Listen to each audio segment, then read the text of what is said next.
Vamos abrir a Bíblia no livro de Deuteronômio.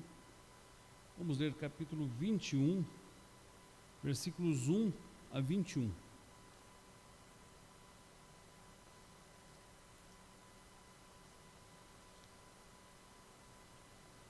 Livro de Deuteronômio, capítulo 21, versículos 1 a 21.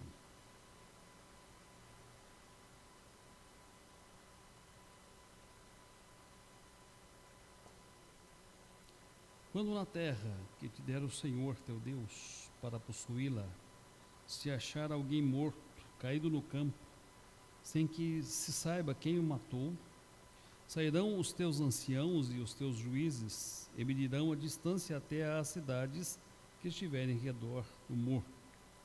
Os anciãos da cidade mais próxima do morto tomarão uma novilha da manada, que não tenha trabalhado nem puxado com o jugo, e trarão a um vale de águas correntes, que não foi lavrado nem semeado.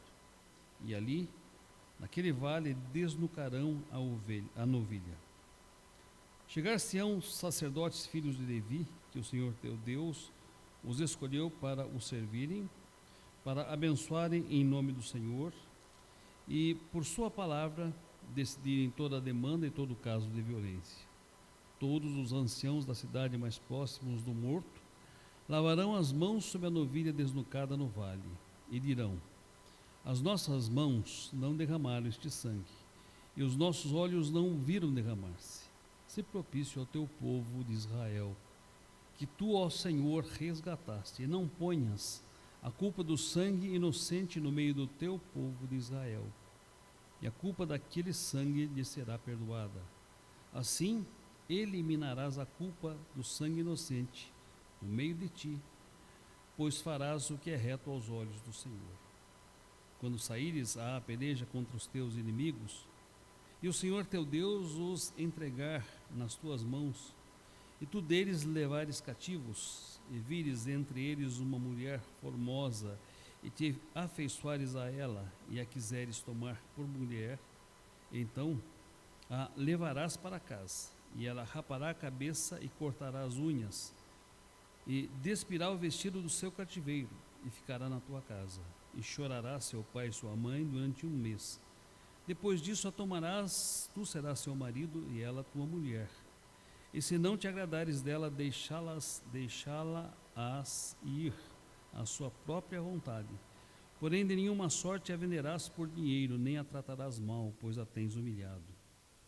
Se um homem tiver 2 mulheres, uma quem ama e a outra quem aborrece, e uma e outra lhe derem filhos, e o primogênito for da aborrecida, no dia em que fazer herdar a seus filhos daquilo que possuir, não poderá dar a primogenitura ao filho da amada, preferindo-o ao filho da aborrecida, que é o primogênito. Mas o filho da aborrecida reconhecerá por primogênito, dando-lhe dobrada porção de tudo quanto possuir, porquanto aquele é o primogênito do seu vigor.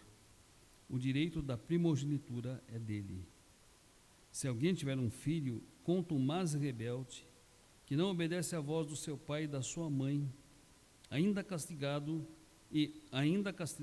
não lhe dá ouvidos, seu pai e sua mãe o pegarão e o levarão aos anciãos da cidade à sua porta. E lhes dirão: esse nosso filho é rebelde e contumaz, não dá ouvidos à nossa voz, é dissoluto e beberrão. Então todos os homens da sua cidade o apedrejarão até que morra. Assim eliminarás o mal do meio de ti, e todo o Israel ouvirá e temerá. Deus abençoe e aplique a sua palavra em nosso coração. Vamos orar. Senhor, nós te damos graças, porque estamos na tua casa e lemos a tua palavra, sendo convidados através dela para adorá-lo, e agora, Deus, para dela buscar lições preciosas para a nossa vida. Pedimos em nome de Jesus que nada nos atrapalhe de absorver aquilo que tens reservado para nós, de aprender, ó Deus, as lições que o Senhor tem preparado para o nosso coração.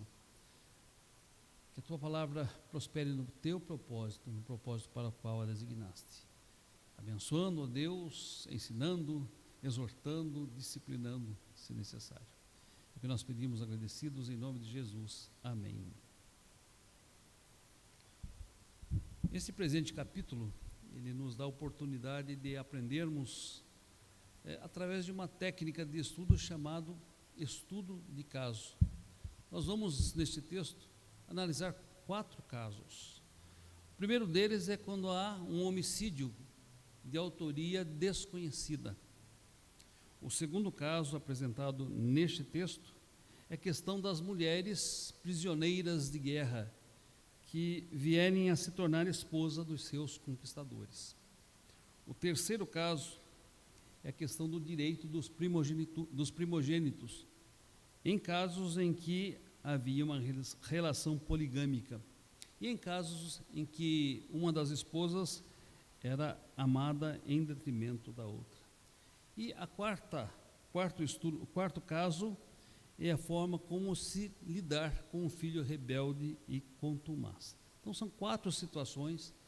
Nós vamos nos aproximar desses 4 casos, vamos estudar estes casos e através deles nós vamos aprender o que de Deus é revelado nestes casos, o que de relações humanas é revelado nestes casos e o que ele nos ensina sobre o direito, o dever do povo de Deus. Nosso tema é um povo obediente e temente a Deus. E esses 4 casos têm esse ponto que os une. Eles estão aqui pontuados, há recomendações específicas sobre eles, e cada um deles tem essas recomendações específicas para ensinar o povo de Deus a obedecer, para ensinar o povo de Deus a temer ao Senhor. Primeiro caso, temor e obediência a Deus quando se trata de crimes desconhecidos. E o caso nos é apresentado nos primeiros versículos do capítulo 21. A situação é a seguinte: um corpo é encontrado no campo após um assassinato. Não se sabe quem é o homicida. Certamente já havia se passado algum tempo desde a morte daquele homem até o fato de ser encontrado o seu corpo. Como descobrir a autoria? Impossível descobrir a autoria, se o corpo jazia ali há algum tempo, se não houve testemunhas que presenciaram o fato, se não estava ninguém presente quando o homicídio aconteceu. Mas mesmo assim, isso seria irrelevante ao povo de Israel? Isso não deveria ser tratado pelo povo de Israel? O que deveria ser feito para que a retidão, a justiça e o temor de Deus prevalecessem diante dessa circunstância? O texto vai nos apresentar algumas recomendações muito importantes. Primeiro, é necessário que este sangue seja expiado. Mesmo em se encontrando um corpo cuja autoria de homicídio é desconhecida, o sangue deste homem deveria ser expiado. E como seria expiado? Através do oferecimento de uma novilha. Uma novilha que nunca tivesse lavrado, nunca tivesse puxado o jugo. Portanto, uma novilha que não fosse experimentada no trabalho. Além disso, ela deveria ser sacrificada junto a águas correntes e também num campo que nunca foi lavrado, num campo que nunca foi semeado. Deuteronômio 21, versículos 1 a 4. Alguns grupos deveriam estar presentes nesse ato de oferecimento do sangue dessa novilha, do oferecimento da expiação por aquele morto. Quem eram essas pessoas que deveriam estar presentes? Os anciãos e os juízes sacerdotes da tribo de Levi. E é interessante, eles deveriam medir a distância entre aquele corpo que foi achado e a cidade mais próxima. E os juízes e os sacerdotes levitas da cidade mais próxima deveriam tomar sobre si a responsabilidade de oferecer essa novilha por expiação ao pecado. Trariam a novilha, degolariam a novilha e sobre ela imporiam as mãos, professando a sua inocência em relação àquele homicídio. Desta forma, e somente desta forma, o sangue do inocente morto seria perdoado. Vemos isso em Deuteronômio 21, a 4, Deuteronômio 21, 5 a 7 e Deuteronômio 21, 8 a 9. Note, meus irmãos, que poderia parecer irrelevante este fato, haja visto que ninguém viu, ninguém presenciou. Foi um crime que certamente alguém cometeu, mas não haviam testemunhas. Como a nossa justiça reagiria a um crime assim? Qual a medida a nossa justiça tomaria a um crime, em relação a um crime assim? Alguma coisa, Júnior, nosso irmão Júnior, advogado, alguma coisa que a justiça possa fazer em casos assim?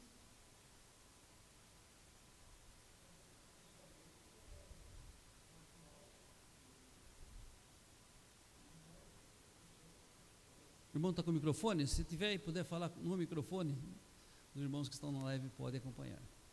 Na verdade, quando encontra um morto que não se acha quem foi o culpado, né, procura-se vestígios, em primeiro lugar, mas a princípio abre-se uma investigação. Quem faz isso? O delegado.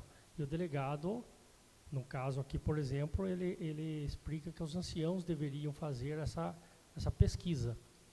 E é interessante a gente observar aqui na coisa que faria uma medição. Por que a medição? Porque provavelmente as pessoas estariam às circunvizinhanças. E quem matou está nas circunvizinhanças.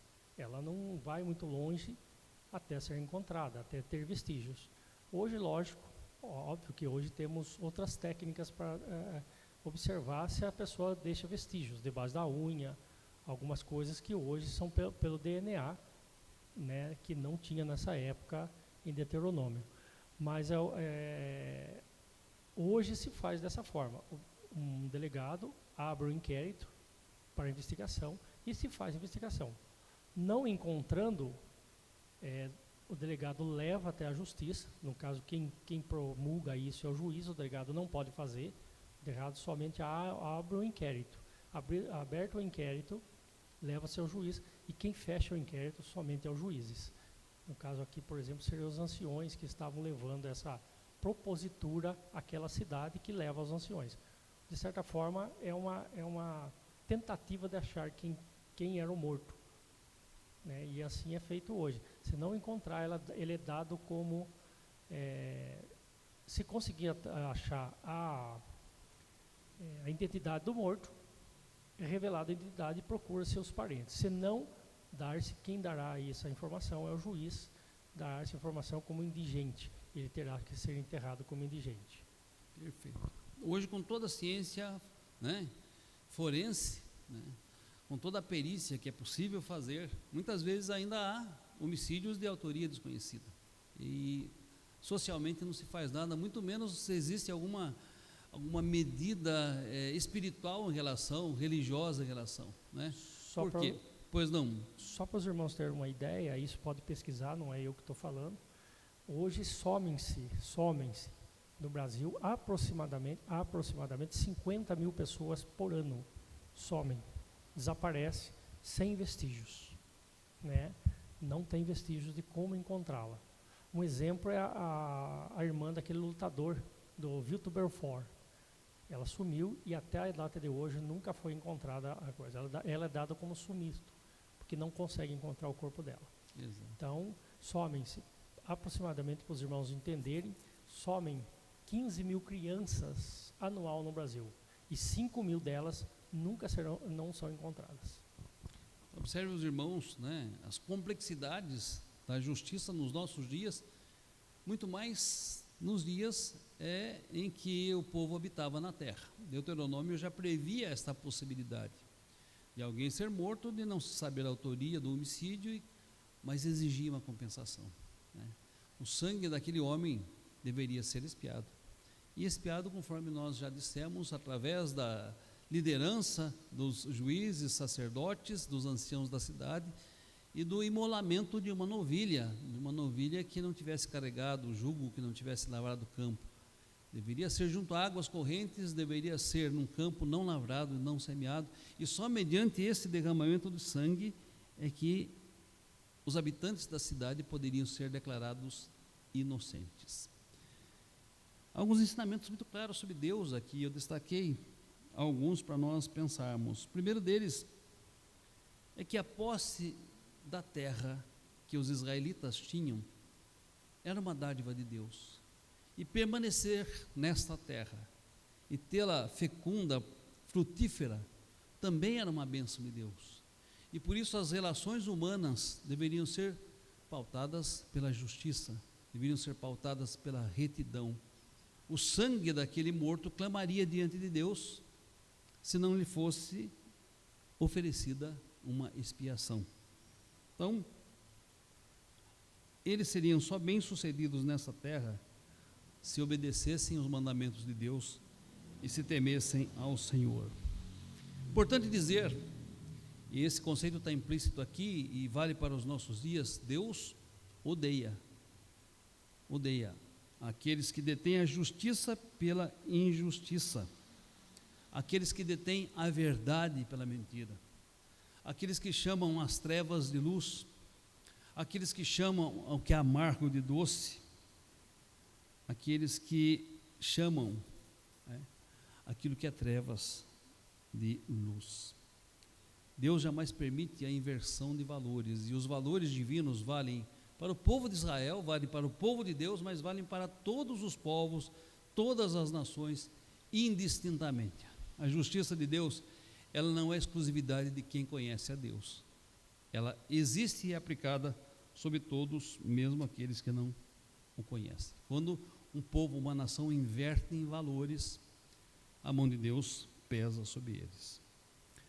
Um segundo ponto, Deus tem um povo para si. Deus tem um reino de sacerdotes, Deus tem uma nação santa. E estes que foram resgatados por Deus, o versículo 8 do capítulo 21 diz isto, estes que foram resgatados por Deus, eles têm muito maior responsabilidade. Se a exigência de justiça perante Deus é universal, muito mais responsáveis são aqueles que conhecem a Deus, aqueles que conhecem a sua lei, aqueles que conhecem os seus princípios. Estes têm muito maior responsabilidade. Uma terceira lição desse primeiro caso que nós estamos estudando: há necessidade de expiação pelo pecado. Há um preço a ser pago. Há um preço a ser pago.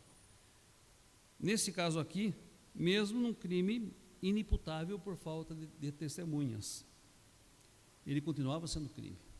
E os anciãos da cidade e os sacerdotes levitas, a cidade mais próxima em que aquele corpo foi encontrado, deveriam oferecer um sacrifício expiatório pelo morto. Interessante pensar que alguém que matou sem ser visto por ninguém pode ter pensado, foi um crime perfeito, né? Existem alguns filmes que falam hoje do tal do crime perfeito, né? No entanto, não existe a ideia de crime perfeito. Para Deus, todo crime é um crime e será julgado, ou pelos homens, ou por Ele, mas Ele será julgado. E uma quarta lição sobre Deus, deste estudo de caso: somente o derramamento do sangue puro e inocente é capaz de fazer a remissão de pecados. Note que aqui figuradamente já se apontava para Jesus Cristo, né, o Cordeiro de Deus, né, o Cordeiro sem mancha, sem mácula, que foi oferecido para a remissão de pecados. Além de falar sobre o caráter de Deus, esse primeiro estudo de caso também fala sobre a responsabilidade daqueles que são constituídos autoridades civis e religiosas perante Deus na terra dada por Deus. Primeiro, eles não servem a si mesmos, não servem às conveniências, não servem aos acordos, eles devem servir a Deus. Os sacerdotes levitas eram servos de Deus e deveriam servir a Deus. Pensemos numa possibilidade: um juiz ou um levita viu quem cometeu o homicídio, sabia de quem assassinou aquele homem, mas por ser alguém da sua família, resolveu não denunciar e fez toda essa cerimônia, né, carregada de hipocrisia, para inocentar-se a si mesmo, inocentar a cidade e inocentar quem fez o malfeitor. Ele poderia fazer tudo isso escondido aos olhos dos homens, mas não estaria escondido aos olhos de Deus. Por quê? Porque pesava sobre eles a responsabilidade de servir a Deus, em todo caso, ou em todo caos, ou em todo caso, em toda demanda, em toda violência que se cometesse naquele lugar. Uma segunda lição sobre a ação e responsabilidade das autoridades é que a sua atuação pode ser abençoadora. Por quê? Porque eles agiriam para o bem da sociedade em nome do Senhor, se fossem fiéis no cumprimento das suas responsabilidades. Ou eles poderiam ser ímpios e réprobos por não fazer aquilo que a lei de Deus recomendava, por não aplicar a justiça do Senhor.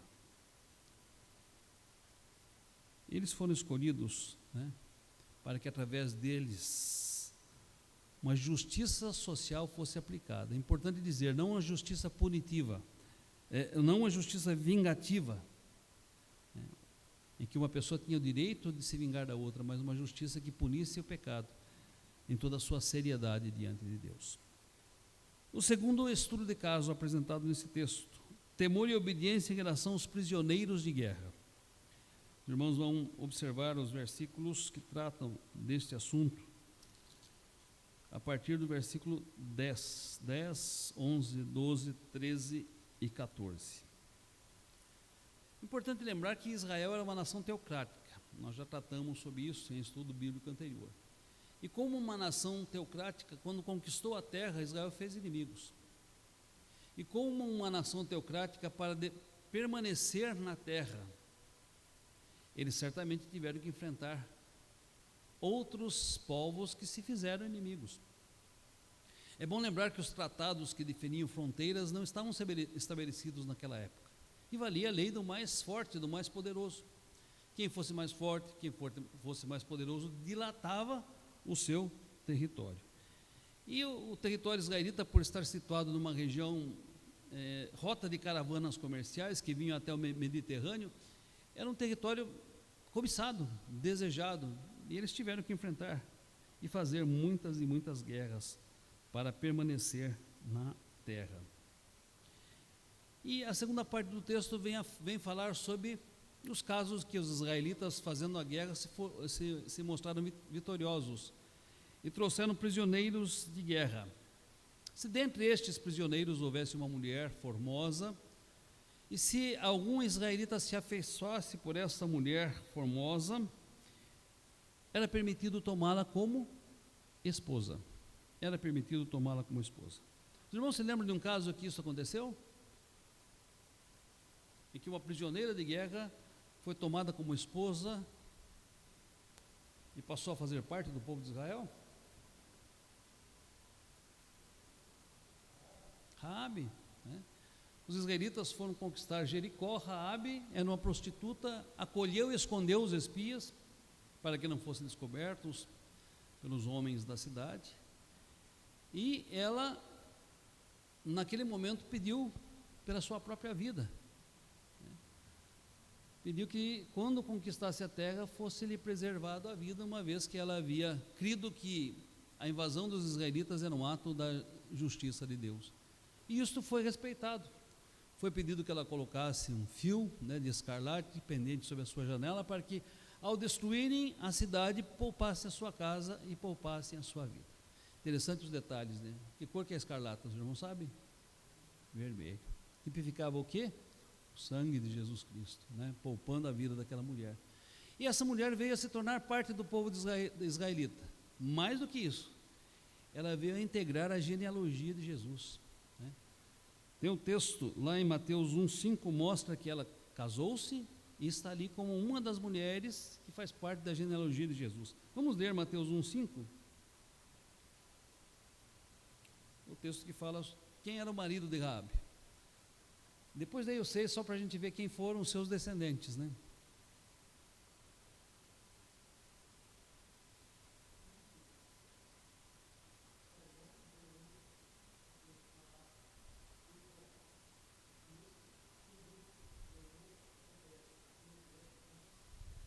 E Jessé é o pai de quem?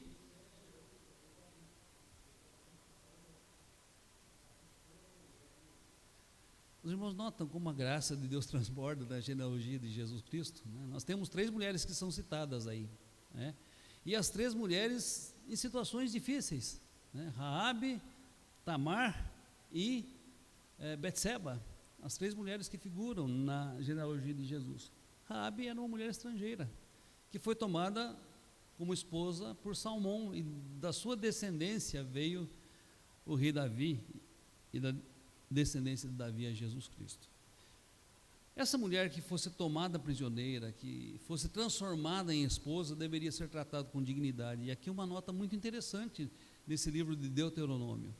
Geralmente os prisioneiros de guerra eram como se fossem propriedades daqueles que os venceram.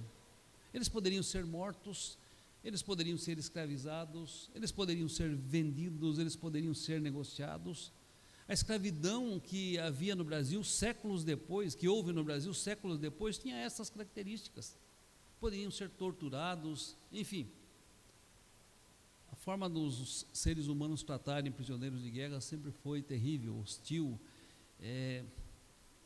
foi desumana, foi cruel, né? E quando se trata aqui de como deveriam ser tratadas as mulheres que fossem tomadas como esposa, há uma recomendação explícita de que sua dignidade fosse respeitada. Algumas medidas: ela deveria ser despida das vestes do seu cativeiro, ela deveria ter seu cabelo, as suas unhas cortadas, e a partir do momento que ela se tornasse esposa de um israelita e constituísse família, sua história antiga já não existia mais, seu memorial de derrota já não poderia existir mais. Ela teria uma nova condição, ela teria uma nova identidade. Notem que ela teria o direito de lamentar pelos seus entes queridos por 1 mês, antes de vir a ser esposa daquele que a desejou, né, do israelita que a venceu, que a conquistou. Bom, e se o israelita se desagradasse dela? E se ele não a quisesse mais como esposa, se ele quisesse separá-la? Notem, o texto diz que ele não tinha o direito de maltratá-la, não tinha o direito de vendê-la. Antes ele deveria dar liberdade a ela, para que seguisse o seu caminho conforme fosse da sua vontade. Deuteronômio 21, 10 a 14. É interessante perceber que estas leis estão longe de ser o que são as nossas leis hoje, né? Mas é interessante observar que a recomendação de como se tratar prisioneiros está muito além da forma como as pessoas que fazem guerra hoje tratam seus prisioneiros de guerra. Então, há uma consideração pela dignidade, pela humanidade, há um respeito à dor daquele que foi conquistado, né? E notem, ao ser rejeitada, se fosse rejeitada, não poderia ser escravizada de novo, vendida outra vez, ela deveria seguir em liberdade o seu caminho. É interessante observar, meus irmãos, que nessa recomendação há uma preocupação social com pessoas que, dentre outros povos e nações, e perante outros povos e nações, eram consideradas meros objetos. Os escravos sempre foram tratados ao bel prazer dos seus donos. A mulher prisioneira de guerra, caso fosse tomada como israelita, não deveria ser tratado como uma escrava. E aqui um ensinamento sobre o amor e temor que deve se ter a Deus, a obediência que deve se ter à lei de Deus, inclusive em relações com aqueles que foram vencidos numa eventual guerra. Terceiro e quarto estudo de caso: temor e obediência em relação aos filhos. É possível observarmos pela descrição que a poligamia era permitida entre os israelitas, e a palavra é essa, permitida.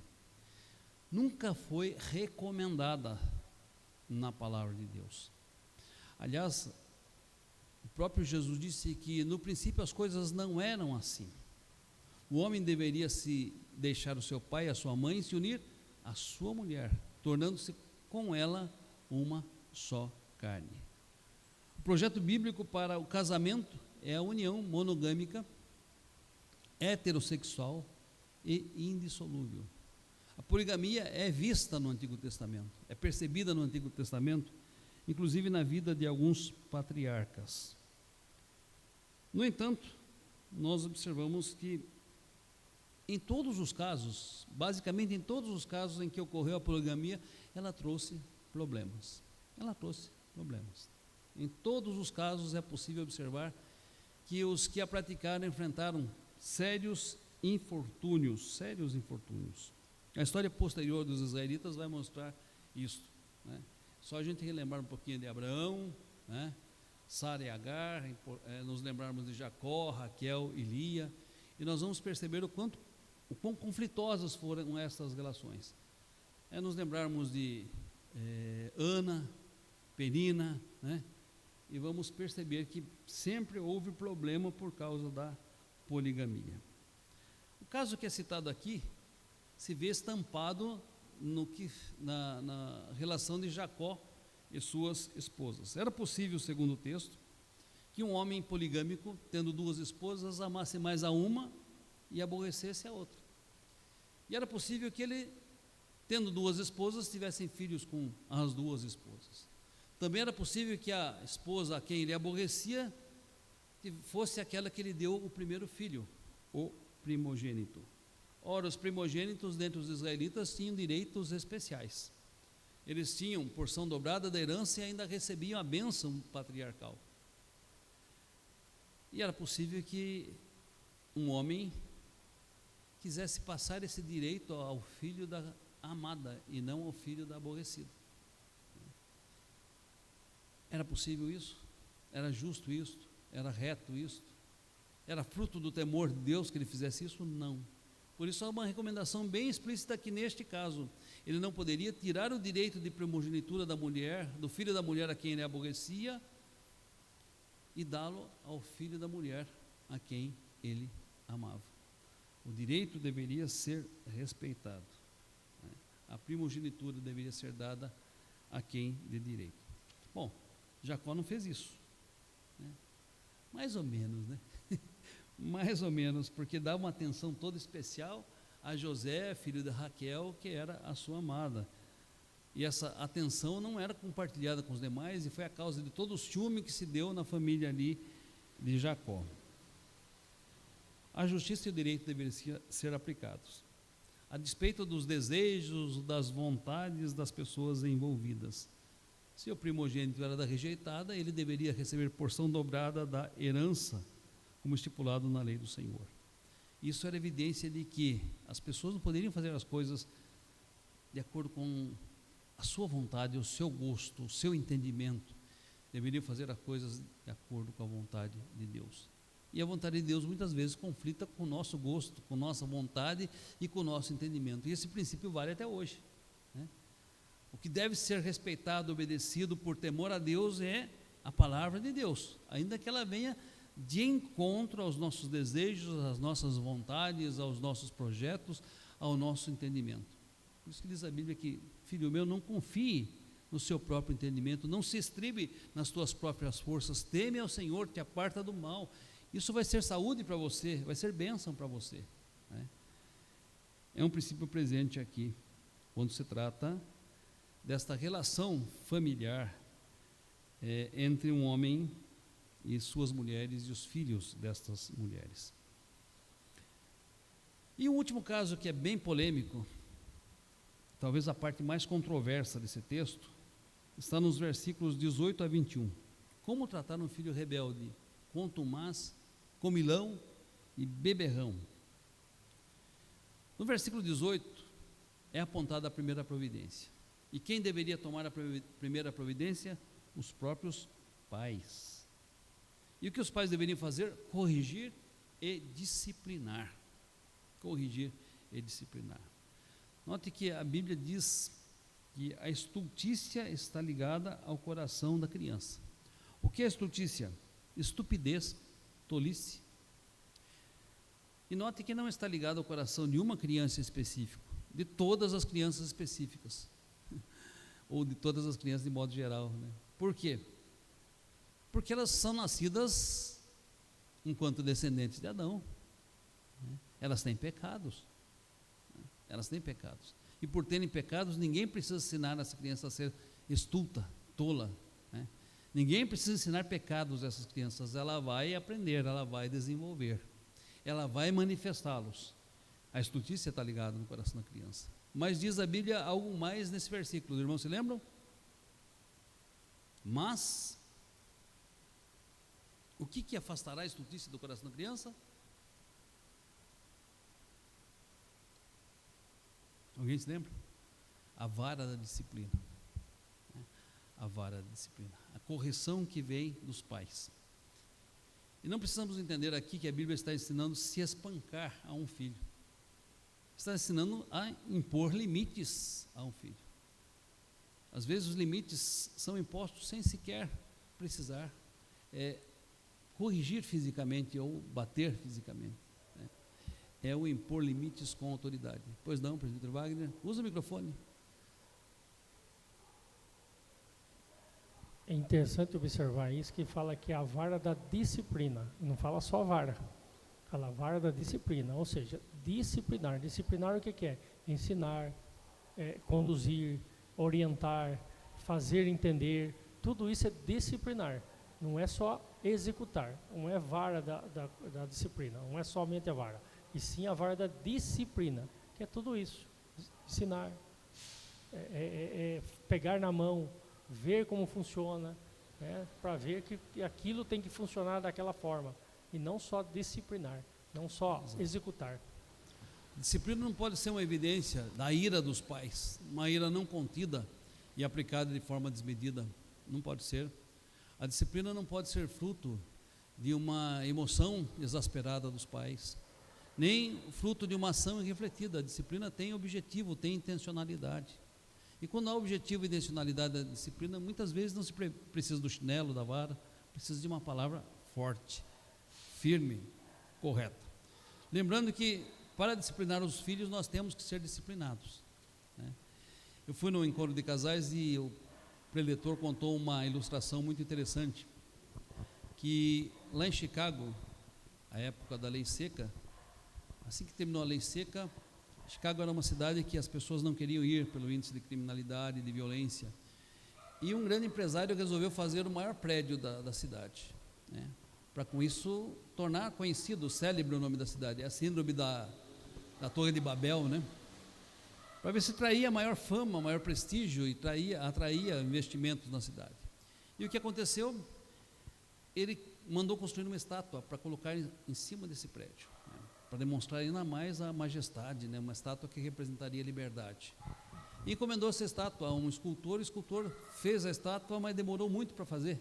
E ele queria estrear o prédio logo, só não conseguia porque a estátua não estava pronta. Ele falou, quer saber, quem é que vai conseguir enxergar acima num prédio de 11 andares? Pode pôr a estátua sem cabeça lá, porque o corpo já tinha, mas faltava a cabeça. Pode pôr a estátua sem cabeça, que não tem problema nenhum, ninguém vai ver. Só que pouco tempo depois, outros prédios começaram a ser construídos ao redor daquele. E aí o que aconteceu? As pessoas começaram a olhar e ridicularizar o indivíduo que fez o prédio, fez uma estátua e não colocou a cabeça na estátua. E a aplicação que o preletor fez eu achei muito poderosa. Ele disse o seguinte: assim somos nós perante os nossos filhos. Quando eles nos veem de baixo, nós somos perfeitos para eles. Nós somos os seus heróis, mas à medida que eles crescem, eles começam a observar as eventuais contradições, nossa eventual falta de disciplina. Eles começam a observar que às vezes a estátua está sem cabeça. Então disciplinar começa conosco, com a nossa autodisciplina, para depois ser uma disciplina com os nossos filhos, mas que ela se faz necessária, tremendamente necessária nos nossos dias. E esse texto nos diz, os pais devem aplicar. Mas não vamos culpar só os pais contemporâneos. Houve um pai que era sacerdote e que não disciplinou os filhos. Os irmãos se lembram quem era? Eli. O que a Bíblia diz sobre Eli? Honrou mais aos seus filhos do que a Deus. Olha que sério isso. Honrou mais os seus filhos do que a Deus. E notem que o futuro dos seus filhos foi brilhante, foi bem sucedido. O que aconteceu com os filhos dele? Foram mortos. Foram mortos. Eles não disciplinou seus filhos, não ensinou seus filhos a honrá-lo, e eles foram mortos. Né? Foram mortos. Note que o texto aqui vai estabelecer uma pena cruel sobre os filhos contumazes, desobedientes, que não ouvem os seus pais. Eles deveriam ser levados aos juízes e aos anciãos da cidade, e, se sentenciado pelos juízes e anciãos da cidade, eles seriam apedrejados, seriam mortos. Não sabemos quantas vezes isso foi aplicado em Israel e se foi aplicado de fato essa pena, mas o temor que essa pena trazia aos pais e aos filhos deve ter sido suficiente para que eles ensinassem seus filhos no caminho que deveriam andar, né? A fim de que eles não pudessem ser disciplinados dessa forma. Agora notem, ainda que as mãos dos homens não joguem as pedras que fazem os filhos perecer, filhos que são contumazes e rebeldes perecem. Assim foram os filhos de Eli, né? E tantos outros filhos que não honram, não obedecem, são rebeldes, são contumazes em relação aos seus pais, não prosperarão. E está na lei de Deus muito clara a razão pela qual não prosperarão. O que diz o 5º mandamento? Para que se prolongue os seus dias sobre a face da terra. Então, em Israel, os dias dos filhos poderiam não ser prolongados. Por quê? Porque eles poderiam ser mortos. Havia pena de morte no Antigo Testamento, né? Mas poderiam, em se não aplicada a pena de morte, e não foi aplicado nos dias de Eli, né? Os filhos dele eram filhos de Belial, beberrões, comilões, adúlteros. Deus certamente pesaria a sua mão, Deus encurtaria os seus dias. Então, os filhos que não honram os pais, não os obedecem, têm os seus dias encurtados.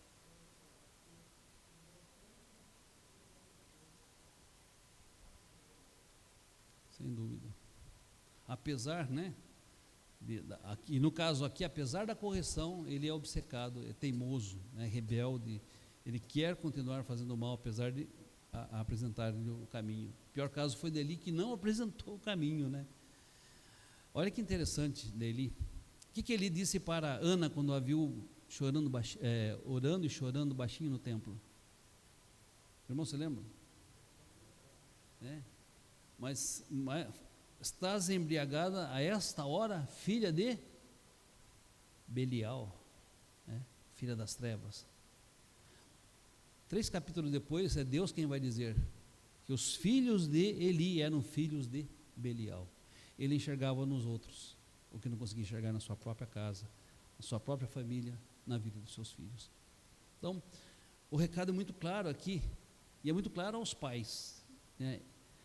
Porque um filho rebelde traz prejuízo à sua família, mas traz um imenso prejuízo à sociedade. E na sociedade israelita isso não era tolerado. Então a justiça deveria ser aplicada para que se eliminasse o mal do meio de Israel, para que o povo aprendesse a temer ao Senhor. Concluindo, meus irmãos, nem todos os preceitos da nação teocrática de Israel se aplicam à nossa nação, e especialmente por sermos um Estado laico. Mas, note, não é necessário que a regra legal seja aplicada. É necessário que nós entendamos que os princípios legais aqui presentes devem ser aplicados, tanto no relacionamento do homem para com seu Deus, tanto no relacionamento do homem para com seus semelhantes. Aprendemos aqui que o homem deve obedecer a Deus em suas relações para com ele, em suas relações para com o seu semelhante, em relação para com os prisioneiros de guerra, em relação até mesmo aos seus familiares. Notem que ser um povo de Deus é um privilégio. Lá em Êxodo 19, se diz algo muito parecido com o que é dito em, creio que é 1ª ou 2ª Pedro, capítulo 1, versículo 9, ou capítulo 2, versículo 9. Lembrei do texto, não lembrei da referência. Lá em Deuteronômio, Deus fala ao povo de Israel: vós sereis nação eleita, um povo santo, um povo de propriedade particular, né? Pedro diz: vocês não eram povo, mas agora são povo. Vocês são nação santa, reino de sacerdotes, povo de propriedade exclusiva de Deus. Sendo povo de Deus é o maior dos privilégios que os israelitas podiam ter e que nós podemos ter, mas ele carrega consigo uma imensa responsabilidade. E Pedro deixa isso claro. Ele diz: vocês foram chamados para quê? Lembra do versículo? Para proclamardes as virtudes daquele que vos chamou das trevas para a sua maravilhosa luz. O povo israelita tinha essa missão, nós temos essa missão enquanto povo de Deus. Alguma questão, meus irmãos? Alguma colaboração? Estamos encerrando aqui os nossos estudos de caso. Tem mais um estudo de caso, mas eu quero analisar isso em particular, porque fala sobre aqueles que foram expostos no madeiro, uma pré-anunciação, né, do que aconteceria com Cristo, que é o próximo texto desse capítulo. Alguma pergunta, dúvida ou colaboração que os irmãos queiram dar?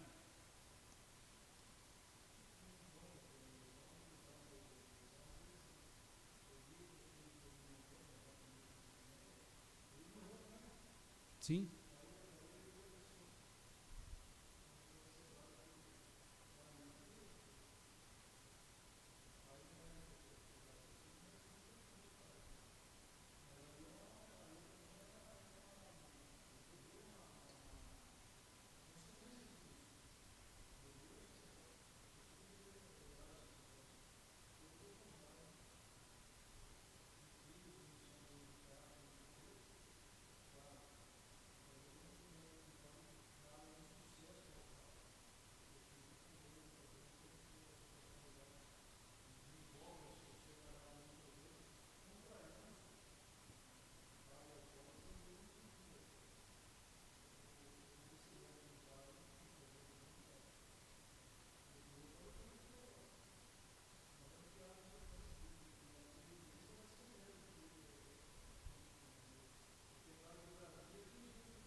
Certamente.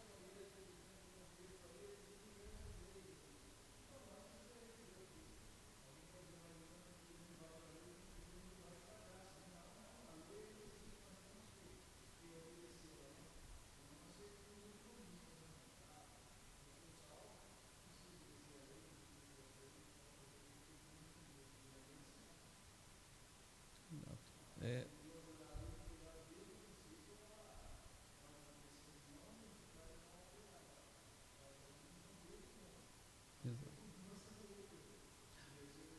Lutero dizia que a lei nos leva a Cristo e Cristo nos devolve a lei.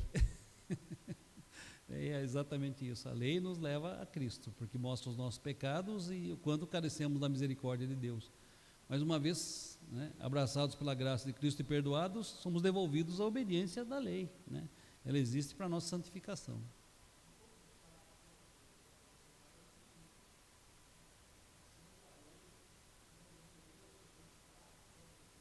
Fala no microfone. O que dá para observar nesses 4 casos que o senhor trouxe, são excepcionais os casos, mas é o equilíbrio, né? O que se buscava aqui é o equilíbrio, ou seja, para aquele que morresse, que um povo não fosse prejudicado e fosse o povo de Israel condenado por aquela morte. Um equilíbrio. No caso da mulher também um equilíbrio, a mulher prisioneira, um equilíbrio na lei, né, que ela não fosse maltratada já prisioneira, já maltratada, já humilhada, tivesse um equilíbrio. No caso da primogenitura também, né, os filhos eram do mesmo pai, porém o pai não poderia, em detrimento de um, amar mais o outro, né, em detrimento do mais novo, ou por ter amado o mais novo, dar-lhe a primogenitura, ou seja, é um equilíbrio. E no caso aqui do último caso, que é um caso bastante crítico, vamos dizer, de se analisar, mas é o equilíbrio. O que queria? Que equilibrasse, que aquela coisa contumaz, aquela maldade não se espalhasse, ficasse num equilíbrio, tivesse um equilíbrio, ou seja, eram julgados, existia um julgamento anterior, tinha que ter um equilíbrio em todas as atitudes, não simplesmente levar o filho lá, que era contumaz, para ser apedrejado. Teria que procurar os anciões, para que os anciões tomassem a decisão. Existia um equilíbrio. Então, todas esse caso que o senhor trouxe, existe um equilíbrio. No povo de Israel, sempre Deus tentou ter um equilíbrio, para que o povo nem se desviasse para um lado e nem se desviasse para o outro lado. Deus sempre quis trazer o povo para perto da sua lei. Nós observamos desde os 10 mandamentos, se o povo seguir até os dias de hoje, existe um equilíbrio na sociedade, um equilíbrio nas atitudes humanas, em todas as atitudes. Nós falamos aqui, ó, filho, honra teu pai e a tua mãe. Se o filho honrar o pai e a mãe, não vai ter problema de ser maldito na sociedade, ser contumaz na sociedade, porque ele está honrando o pai e a mãe. Ou seja, existe um equilíbrio em Deus sempre trouxe o equilíbrio ao seu povo, para que não pendesse para o mal, apesar de nós sermos tendenciosos, vamos dizer assim, para o mal. Deus sempre traz um equilíbrio em toda a sua relação com o ser humano. Perfeito. Alguém mais? Vamos encerrar então nosso estudo.